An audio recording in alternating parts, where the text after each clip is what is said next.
सो 4 o'clock plant की 3 तरह की फिनोटाइप्स होती हैं, red, white and pink. And genotypes भी 3 तरह की होती हैं। आपको पता है फिनोटाइप्स का मतलब होता है फिजिकल अपीयरेंस ऑफ ट्रेट, और जीनोटाइप का मतलब होता है genetic makeup of that particular trait.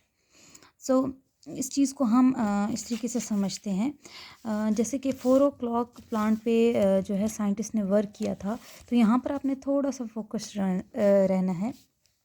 For example, scientist ने P1 जनरेशन ली, यानी पेरेंटल जनरेशन ली, जिसमें हमारे पास 2 प्लांट्स थे। एक वो प्लांट जिनके फ्लावर का कलर क्या था, रेड था, और दूसरे वो जिनके फ्लावर का कलर क्या था, वाइट।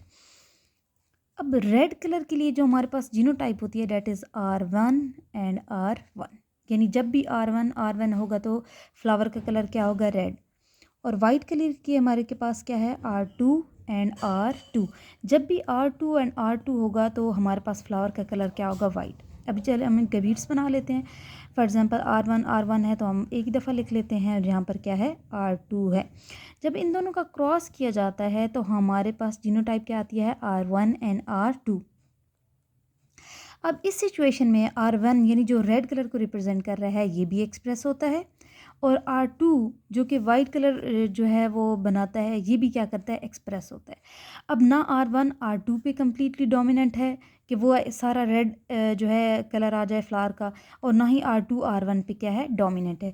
इस सिचुएशन में ये दोनों क्या होते हैं, एक्सप्रेस होते हैं, और हमारे पास इन दोनों का ब्लेंड किसे कहते हैं, मिक्सचर, यानी रेड और वाइट कलर का एक मिक्सचर आता है, डेट इज़ पिंक। तो इन फ्लावर का कलर क्या आ जाता है, हमारे पास पिंक होता है। इसको कहते हैं इनकम्प्लीट डोमिनेंस, यानी कि कोई भी अलील एक दूसरे पर मुकम्मल तौर पर कम्प्लीटली डोमिनेंट नहीं है। दोनों एक्सप्रेस हो रही हैं, दोनों थोड़ा थोड़ा एक्सप्रेस हो रही हैं, और एक्सप्रेस होने के बाद जो फिनोटाइप आ रही है वो पेरेंटल फिनोटाइप से बिल्कुल क्या है, डिफरेंट है, इंटरमीडिएट इस चीज़ को कहा जाता है। ना वो रेड कलर है, ना वो वाइट कलर है, बल्कि वो क्या है, पिंक कलर है। और आपको पता है इस जनरेशन को क्या कहा जाता है, F1 generation. So next scientist ने क्या किया कि यही F1 के जो जनरेशन के प्लांट्स थे, जिनका कलर क्या था, फ्लावर का कलर क्या था, पिंक, ये इनको दोबारा पिक किया, R1 and R2, R1 and R2। जब इन दोनों का क्रॉस कराया गया, तो अगर हम गमीट्स बना लें, यहाँ पर है R1 R2, यहाँ पर भी क्या है, R1 एंड R2। 2 यहाँ पर गमीट्स हैं, 2 यहाँ पर हैं, 2 2s are 4। तो जब पुनेट स्क्वायर हम ड्रॉ करेंगे तो कितने बॉक्सेस हम बनाएंगे, 4। अब एक साइड पे एक गैमीट लिख लेते हैं, R1 R2, यहाँ पर लिख लेते हैं R1 एंड R2। अब हम क्रॉस कराएं, पहले हम R1 को पिक करते हैं, R1 के साथ क्रॉस कराते हैं, R1 एंड R1, फिर R1 एंड R2, फिर हम इसको पिक करेंगे, इसके साथ क्रॉस कराएंगे, R1 and R2, R2 and R2।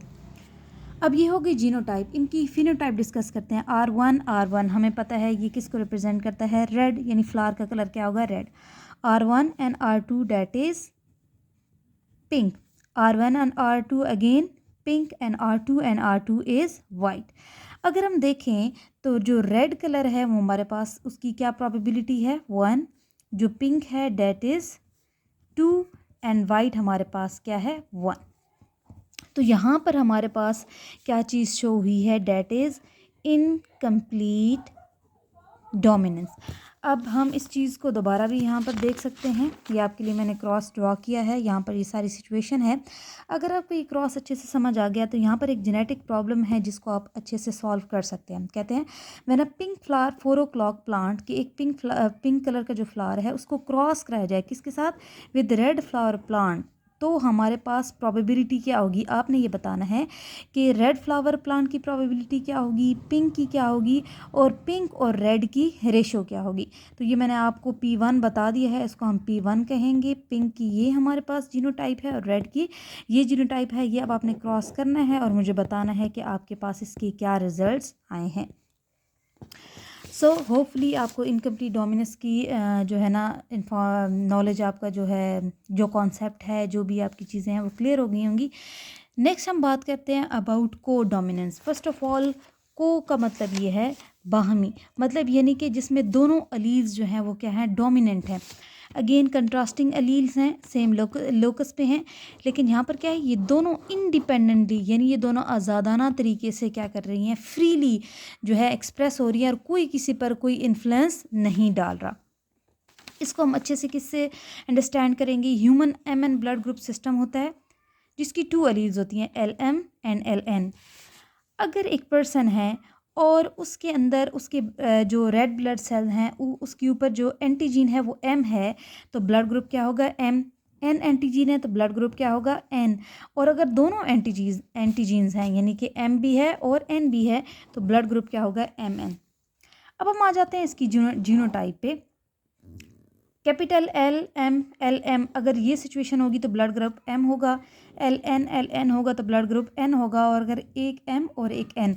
अब यहाँ पर आ रही है हमारी को डोमिनेंस, यानी कि इस सिचुएशन में हमारे पास 2 अलील हैं, एक है LM और एक है LN। जब ये एक्सप्रेस होगी तो ये क्या बनाएगी, M एंटीजीन, ये एक्सप्रेस होगी तो क्या बनाएगी, N एंटीजीन। तो रेड ब्लड सेल के ऊपर दोनों एंटीजीन होगी, M भी होगी और N भी होगी, यानी कि ना तो LM ने कम्प्लीटली LN को डोमिनेट किया और ख़ुद एक्सप्रेस हुई और उसको एक्सप्रेस नहीं होने दिया, ना ही इसने ऐसे किया, बल्कि ये भी एक्सप्रेस हुई, ये भी एक्सप्रेस हुई, इसने भी अपना काम किया, इसने भी अपना काम किया, यानी ये दोनों डोमिनेंट हैं। जब ये दोनों डोमिनेंट हैं तो इनकी जीनोटाइप हमारे पास क्या आ गई है, MN, फिनोटाइप, इनका ब्लड ग्रुप हमारे पास क्या है, MN। अब इसमें दोनों पेरेंट्स की जो है ना हम कह सकते हैं कि फिनोटाइप्स हैं, यानी M भी है और N भी है, और ये दोनों हमारे पास दोबारा इधर आके यहाँ पर एक्सप्रेस हो रहे हैं। अब छोटी सी एक हमारे पास डिफरेंस यहाँ पर बताया गया इनकम्प्लीट डोमिनेंस और कोडोमिनेंस में। In heterozygous both blend their phenotypic effect, यानी कि जो हेटेरोजाइगस कंडीशन होती है उसमें जो दोनों एलील्स होती हैं वो दोनों एक्सप्रेस होती हैं और दोनों मिलके एक ब्लेंड बनाती हैं, मिक्सचर बनाती हैं, और इस सूरत में क्या होता है, दोनों इंडिपेंडेंटली एक्सप्रेस होती हैं।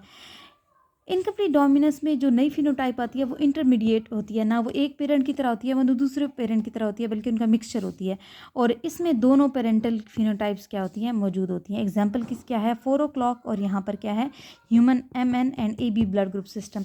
आपको याद हो तो प्रीवियस लेक्चर में हमने AB ब्लड ग्रुप के बारे में पढ़ा था कि अगर हमारे पास अलील IA हो और IB हो तो उस सूरत में एंटीजीन A भी बनेगा, एंटीजीन B भी बनेगा, कोई किसी पर जो है ना कोई किसी को सप्रेस नहीं कर रहा, दोनों एक्सप्रेस हो रही हैं, और ब्लड ग्रुप हमारे पास क्या होता है, AB। तो ये भी हमारे पास किसकी एग्जांपल है, को डोमिनेंस की। Thank you.